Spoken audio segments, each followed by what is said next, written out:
All right, it just ticked over to 12:15, so we'll get started. Good afternoon and welcome to the September virtual user group. I hope everyone has had a great week so far, and thanks for taking the time to join. The agenda for today, we'll go over a couple of questions that have popped up in the last month since the last user group. We'll go over some important updates that have gone into TransIT in the last month. We'll review the tip of the month and just do a quick review of the TransIT education. So a couple of questions came up from clients during the last month. One in relation to some positions that have numbers after them and what does it mean? This is basically because when you assigned a position to a specific facility in TransIT 6, and this was deprecated when we moved to TransIT 7, the ID number of the facility it was assigned to was removed. So we now recommend if you do have different permissions for each roles at different sites, that you build the site name into the position. So we just have a couple of examples up there. So you've got nurse-main, nurse-east, nurse-central. So if you do see those numbers there, then you can just rename them. If you do have any issues, you can always contact support and we can walk you through how to fix that. The other question that we did have some client sites that had the issue or the error message that pops up in the yellow box that you see on the screen. So if you do have that yellow box, it was because that your sites are blocking TransIT from doing what it needs to do in the background. So then if you do see that yellow box pop up, you can contact Make Support and we can address that for you as well. Has anyone else had that yellow message pop up at their sites?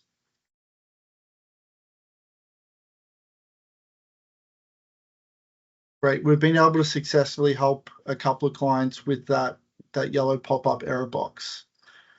So in terms of updates since our last user group, we've finished our strong passwords and bot protection. So all the enhancements and all the features are now in Make, and we'll review them in a couple of moments.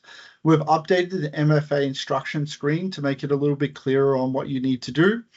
And then we've also added in the admins can reset passwords, which will reset the bot protection for that user. Inside of plans, we fixed the remove all filters, so that wasn't working, and it is now working. In regards to org settings, the vendor field was missing on the position login page, so you weren't able to assign a vendor to a position login. You can now do that, and we'll go over something that you'll need to do or check if you want to associate vendors with position logins. And in general, if the icon server goes down, we've now put in we will be putting in the next couple of days, a text link that will replace those icons. So you'll be able to still use TransIT without icons. There'll be hyperlinks that are made up of text. So in terms of our additional security and strong passwords, it now requires, or you can now include requiring upper and lowercase. So when you go into your org settings and you click password configuration, the little box on the bottom here will show up, and then you can set your strong passwords to whatever you would like it to be. It is configurable per organization. So one organization can have different settings to a different organization. It is optional to implement. So if you don't set it right now or don't change anyone's passwords, then you won't have to do anything. If you do have to reset a password for a user, then it will honor those settings that are within the password configuration for strong passwords.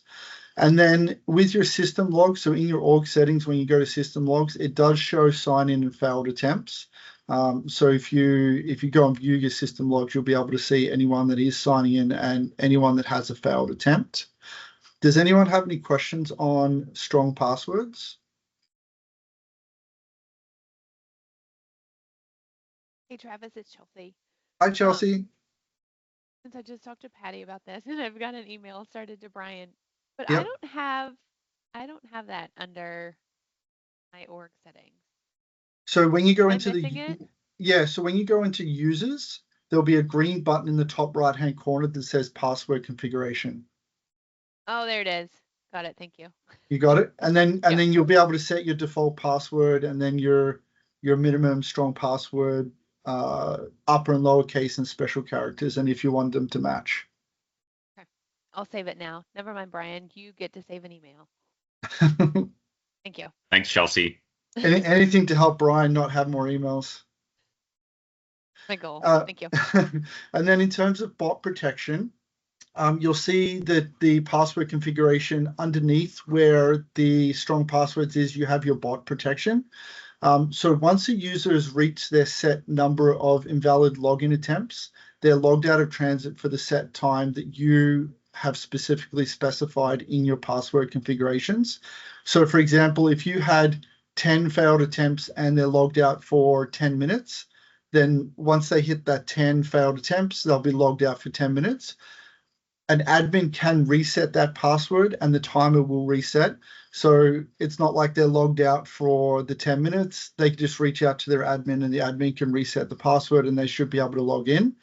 An item to note is that you cannot set those settings, the invalid attempts and the minutes, to 0 or negative.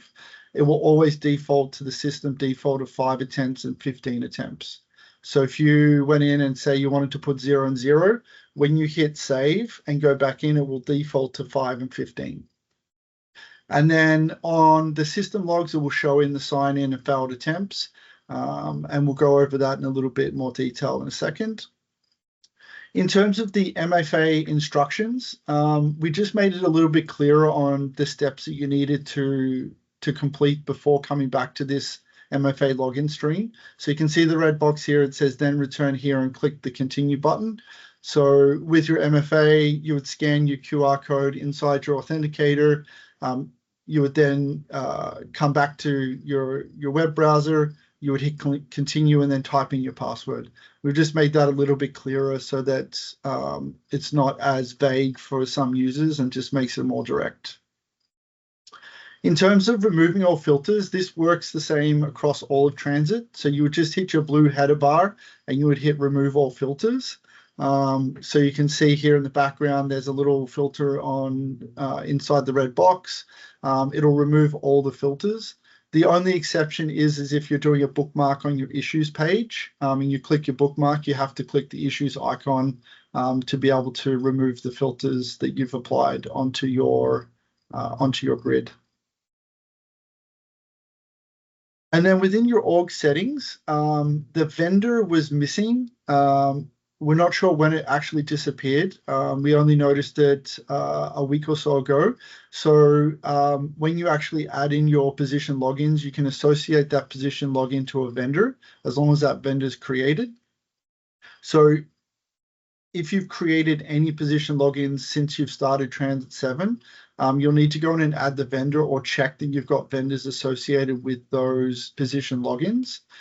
And the way to do that, you would need to either sort on your vendor column under your position logins and then click edit, or sorry, right click and click edit, and then add your vendor as you go. As the screenshots say here, so the top one here, you would right click the blank vendor, and then you would add your vendor and click save, and then you would go through and repeat that process for all your position logins that you would like to allocate a vendor to. And if you have any issues with that, you can always reach out to support and we're happy to help you out with that. So in terms of icons, so you'll see the icons all across TransIT. If the icon server does go down, we're almost ready to launch a text environment.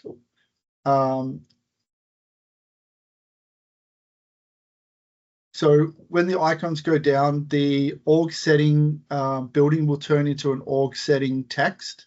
And then all of the icons will be removed and they'll be replaced by your actual text, not the actual icons. So if you do see that in TransIT and one of your users reaches out to you, then you can just let them know that they can continue on and use those clickable links. And then the screenshot below is just an example of someone resetting a password. That someone would be me. resetting someone's password. You can see there it says user sign-in attempts and logout time are reset. So that means that that user can log back into TransIT using their new password that you've set up. In terms of our tip of the month, just to speed up testing, and we've had a lot of clients do a lot of rounds of testing in the last couple of weeks. If you're stuck on one step and the steps ahead aren't dependent on the steps being completed, then you can actually send a push notification to the next position. So, for example, if you're at step or if you go into step 11, same as the screenshot here, and the steps above are not dependent on those steps being completed, you can right-click the first step that is for that position and then hit a send reminder. And whoever is assigned to that position through the roster will get an email saying you're due up, and then it will give them the information of what step that they need to do. And that's just a really simple idea that you can use, or a simple feature that you can use to keep your rounds of testing progressing and on time. So if you need any more help or clarification on that, you can definitely reach out to support. We're happy to help out. Does anyone have any questions on what we've covered so far? So I think I'll speak out on this one. So this was my tip of the month, and the reason I added it is because we were running a test round with a client, and because we were doing the testing coordinator function, they wouldn't tell us that they were stuck on something. We'd find out a half an hour later they were stuck, and then we would push it out ourselves. So I think this is something you should train all of your users to do. So if nursing is stuck on something and it's like something that they know doesn't impact the therapies or doesn't impact registration or anyone else, then if you encourage them that if they're on a step that doesn't impact anyone else, that they do it so that you don't have to. So again, yeah, you just lose oodles of time when the person knows that it doesn't impact anybody else and they know the script can continue, but they might not have told anyone.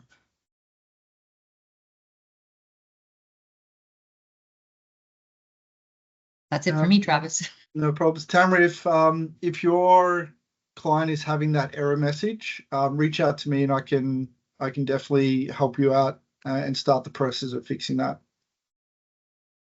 I guess I'll speak on that one too. So when we first sign a contract, we indicate that they should whitelist *makeSolutionsInc.com*. And I guess because of all the cybersecurity attacks and things like that, some clients have backed off on that. And so it was specific MakeSolutionsInc.com addresses that they were blocking as phishing. So again, it may be that originally you were set up to whitelist everything, and it may be that your security team has changed it. So before we review the TransIT education, is there anyone else that's having any issues, any questions that they've got that they need covered? Patty, Go ahead, for that Chelsea. one for us, yeah, it was getting tagged at the Palo Alto level. It wasn't at our level. So it was a request we had to make. Yeah. Awesome. Thank you. Yeah. So it was the actual firewall.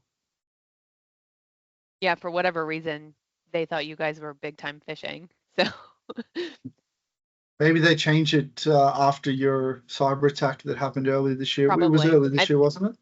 Yeah, I think it was probably at their level that they put in some additional requirements. So it was, even though we are open fully for Make Solutions, they caught onto something that they didn't like.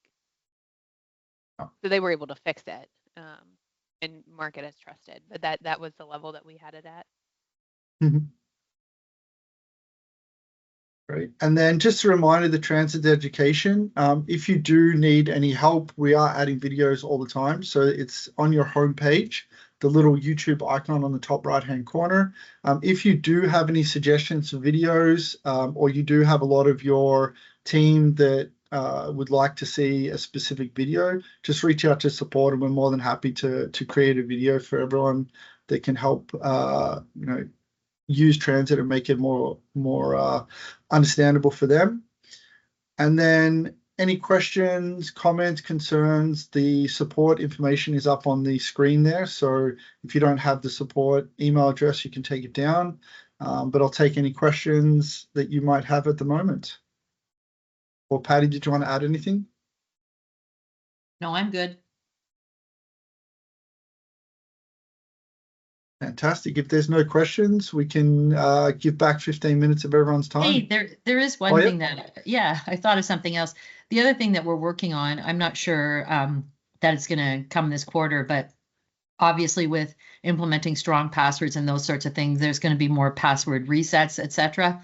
So we are going to do a self-service for password reset, where if someone needs their password reset, it will send them a email link in their email associated to their account so that they'll be able to reset their password themselves. So I'm sure that that will make TransIT administrators happy all over the place.